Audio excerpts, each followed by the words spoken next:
네, 반갑습니다, 선생님들. 이번 주는 산상수훈 중에 팔복에 관한 말씀을 함께 배웁니다. 항상 제가 공가로 이렇게 내용을 보내드리는데, 내용이 많아서 보기가 힘든 분들이 있을 것 같아서, 오늘, 이번 주만, 특별히 제가 음성으로라도 같이 우리가 함께 들을 수 있도록 제가 함께 나눠드립니다. 그래서 산상수훈이 어떤 의미를 가졌고, 그 가운데 이제 팔복에 대한 의미가 무엇인지에 대해서 개략적으로만 선생님들이 같이 배우고 이해할 수 있으면 좋겠어서 이 이제 음성을 만들었으니 같이 들으시고 도움이 있으시길 바랍니다. 오늘의 말씀은 팔복에 관한 말씀입니다. 이 팔복은 마태복음 5장의 예수님의 산상수훈의 가르침 중 첫 번째 내용으로 등장합니다. 먼저 예수님의 산상수훈은 어떤 내용이냐면 하나님 나라 백성으로서의 합당한 삶에 대한 가르침입니다. 즉, 이 산상수훈은 이미 예수님으로 말미암아 영적으로 하나님 나라의 복을 받은 자이며 이미 그 나라에 들어온 교회인 우리들을 향한 예수님의 말씀입니다. 그러므로 이 산상순의 말씀은 누구를 향해 지키라고 주신 말씀이냐면 바로 예수님을 나의 구주로 믿고 구원받아 하나님 나라 백성이 된 교회인 우리를 향해 지키라고 주신 말씀입니다. 이 말은 그저 이 산상수훈의 가르침은 이상적인 롤모델 하나 딱 보여주며 이렇게 살면 참 좋을 거다. 너희는 좀 힘들겠지만 이렇게 살기를 한번 도전해 봐라. 물론 도저히 불가능해 보이겠지만 조금이라도 실천한다면 행복할 거다라는 의미로 주신 말씀이 아니라는 겁니다. 이 산상수훈의 말씀은 하나님의 백성들인 지금 우리들에게 모두 지키라고 예수님이 요구하신 말씀인 거죠. 우린 얼마 전에 십계명을 했습니다. 십계명 역시 이 땅에 살아가는 하나님의 자녀들에게 모두 지키도록 주신 계명이라고 저희는 배웠습니다. 그리고 오늘 등장한 이 산상수훈 역시 이 십계명을 배경으로 하는 말씀입니다. 바로 예수님께서 구약의 모세를 통해 주신 십계명의 말씀을 가지고 그 본연의 의미를 하나하나 세세하게 분명하게 풀어주신 말씀이 바로 산상수훈인 것이죠. 그런데 우리가 마태복음 5장을 한번 자세히 읽어보게 되면 이 산상수훈은 우리가 배운 십계명의 말씀보다 더 깊고 높은 차원의 거룩을 요구하신다는 사실을 우리 인지할 수 있습니다.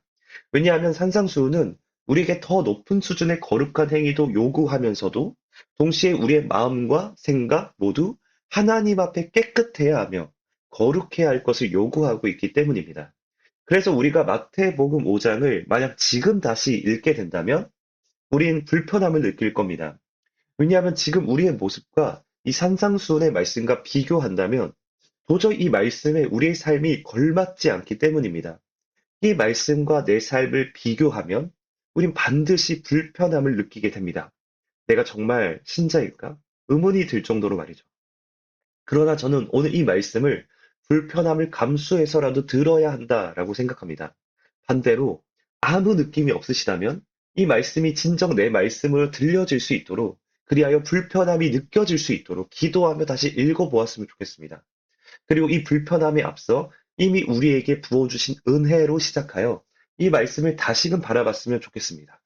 왜냐하면 산상수훈은 이미 우리의 모든 죄를 용서하시고 모든 율법에 순종하셔서 그 의를 우리에게 선물로 주신 예수 그리스도께서 성령을 우리 가운데 부어주셔서 우리에게 하나님의 말씀에 순종할 수 있는 새 마음을 주셨다는 이 은혜를 전제로 하여 우리에게 요구하신 말씀이기 때문이에요. 물론 우리는 이미와 아직의 시대를 살고 있기에 여전히 죄된 본성이 잔존하고 있습니다. 또한 여전히 약한 영적 세력들이 우리를 끊임없이 미혹합니다.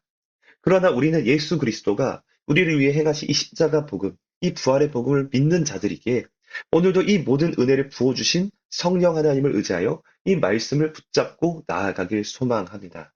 더 나아가 우리가 이 은혜를 믿음으로 나아갈 때 앞으로 더 우리의 삶을 풍성케 하실 하나님의 약속을 기대하며 믿음으로 나아가길 소망합니다. 그렇다면 이 산상수훈 중에 이 팔복에 대한 말씀의 의미는 무엇일까요?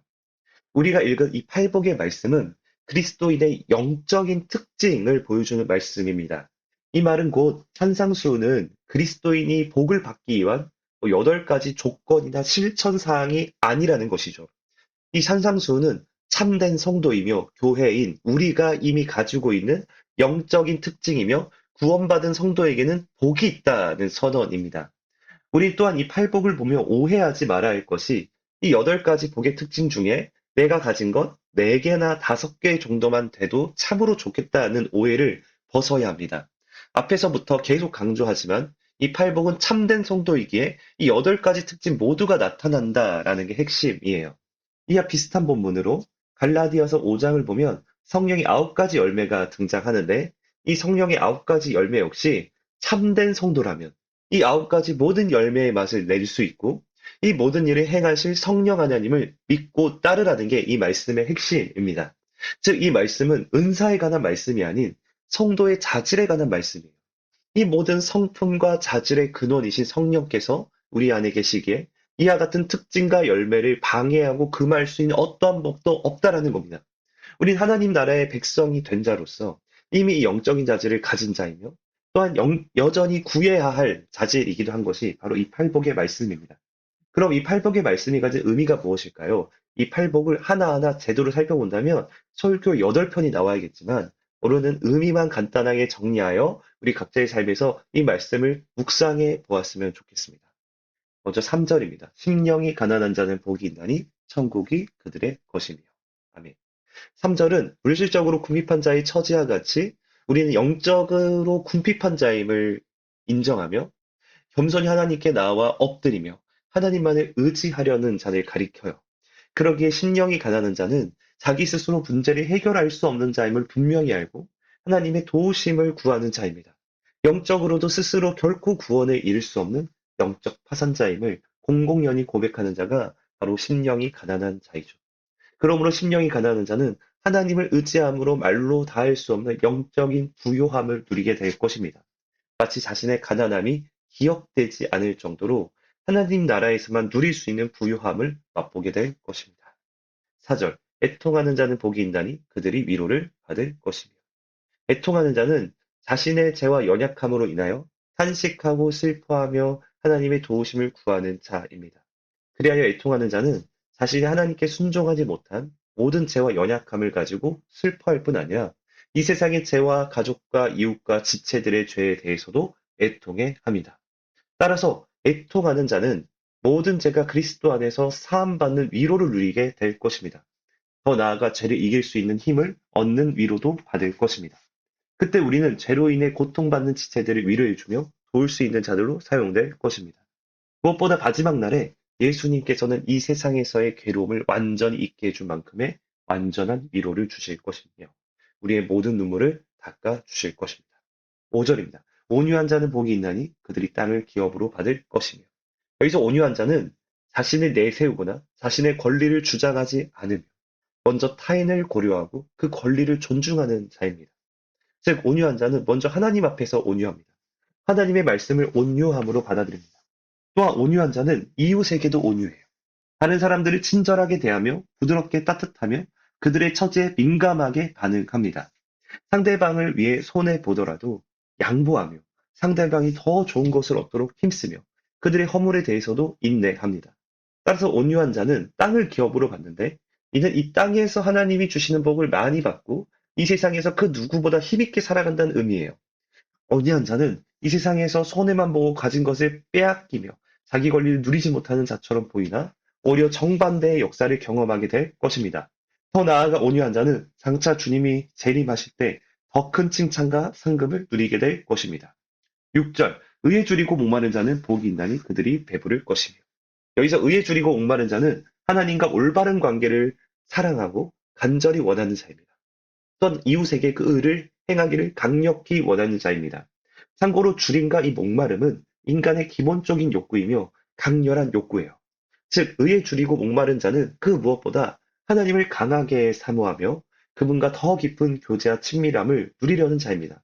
그러므로 이러한 자는 하나님으로 말미암아 배부르게 돼요. 하나님과 친밀한 관계 속에서 하나님의 뜻을 행하며 다른 사람에게 의를 행하는 자로 살아가게 됩니다. 7절. 긍휼히 여기는 자는 복이 있나니 그들이 긍휼히 여김을 받을 것이며.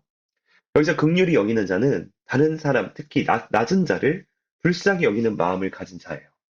먼저 긍휼히 여기는 자는 하나님 앞에서 자신이 참으로 불행하고 비참하여 긍휼히 여김을 받아야 할 존재임을 이제 아는 자입니다. 그래서 하나님 앞에 더 나아가 그분의 도움을 받고 긍휼히 여김을 받는 자예요. 이러한 자는 하나님의 은혜 덕분에 다른 사람도 긍휼히 여길 수 있게 되고 실제로 긍휼을 베푸는 자로 살아가게 됩니다.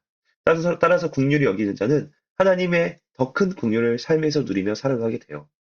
8절 마음이 청결한 자는 복이 있나니 그들이 하나님을 볼 것입니다. 여기서 마음이 청결한 자는 그 심중에서부터 깨끗한 자를 가리킵니다. 우리가 어떤 사람을 만나면 마음이 투명해서 마음이 보이는 사람이 있어요. 그의 모든 말과 행동이 그 마음으로부터 진실되게 행하는 사람인 것이죠. 하나님은 바로 신자인 우리의 마음을 깨끗하게 하셨습니다. 하나님은 우리가 성령으로 말미암아 새 마음을 가진 자가 되어 모든 죄와 더러움으로부터 자신의 마음을 지키며 날마다 선하고 정결한 마음을 가지고 살아가게 하십니다. 이러한 자는 하나님을 보게 되어 하나님 앞에 날마다 서게 됩니다. 하나님의 사랑과 그분의 거룩하심과 그분의 뜻과 그분의 영화로우심을 더 크게 누리고 더 거룩히 살아갈 힘과 동기를 얻으며 살아가게 됩니다. 성도는 날마다 마음을 청결하게 지킴으로 하나님을 더 가까이 누릴 수 있어요. 9절입니다. 화평하게 하는 자는 복이 있나니 그들이 하나님의 아들이야 일컬음을 받을 것이며. 여기서 화평하게 하는 자는 교회나 어떤 공동체에서 사랑과 진실함, 용서와 긍휼로 화평을 이루는 자입니다. 왜냐하면 예수 그리스도께서 우리의 화평이 되어 주셨기 때문이요. 예수님은 죄로 인해 하나님을 떠나 하나님과 원수된 우리를 위해서 십자가에서 죽으심으로 하나님과 우리 사이에 화평을 이루셨습니다. 무엇보다 죄인된 우리를 위해 자기 아들을 내어주셔서 우리와의 관계를 회복하도록 이 모든 일을 계획하신 하나님이야말로 화평의 상시자입니다. 신앙으로 인해 우린 종종 갈등을 겪을 수밖에 없는 경우가 있어요. 그러나 신자는 될 수 있는 한 갈등과 분쟁을 피하고 적극적으로 화평을 추구해야 합니다. 이러한 자는 모든 이에게 하나님의 아들이라 일컬음을 받죠. 마지막 10절. 을을 위하여 박해를 받는 자는 복이 있나니 천국이 그들의 것입니다. 아멘. 을을 위하여 박해를 받는 자는 그리스도를 위해 살며 그로 인해 박해를 감수하는 자입니다. 왜냐하면 예수 그리스도께서 우리를 위해 박해를 받으셨기 때문이에요. 예수님은 죄인들에게 하나님 나라의 복을 전파하시면서 늘 박해를 받으셨습니다. 심지어 예수님은 하나님의 의를 이루기 위해 우리 대신 죄인이 되어 십자가를 지셔서 하나님의 형벌을 받으십니다. 따라서 의를 위하여 박해를 받는다는 건 나 자신이 제대로 못해서 받는 그런 조롱과 박해가 아닌 내가 믿고 따르는 예수님으로 말미암아 따라오는 박해와 조롱과 비웃음과 핍박을 의미해요. 무엇보다 의를 위해 박해를 받을 때 낙심하거나 슬픔에 빠지거나 미워하거나 분노에 휘말려서도 안 되며 보복해서도 안 됩니다. 오히려 기뻐해야 하고 즐거워하라고 성경 말하죠. 왜냐하면 하늘에서 상이 크기 때문입니다. 이 세상에서는 어려움을 당하지만 하늘에서는 기뻐하고 즐거워할 만한 큰 상이 기다립니다. 그러므로 의를 위해 박해를 받는 자는 천국을 소유하는 복을 누리게 되죠. 자, 여기까지가 우리가 나누게 되는 산상수훈의 내용과 팔복에 관한 내용입니다. 우리 이 말씀을 가지고 우리 한번 마태복음 5장에 등장한 산상수훈의 말씀도 한번 읽어보면서 정말 하나님이 기뻐하시는 성도의 모습, 교회의 모습이 무엇인지를 생각해보며 함께 우리 이런 모습이 되기를 꿈꿔보았으면 좋겠습니다. 네, 지금까지 들으시며 수고가 많으셨습니다. 감사합니다.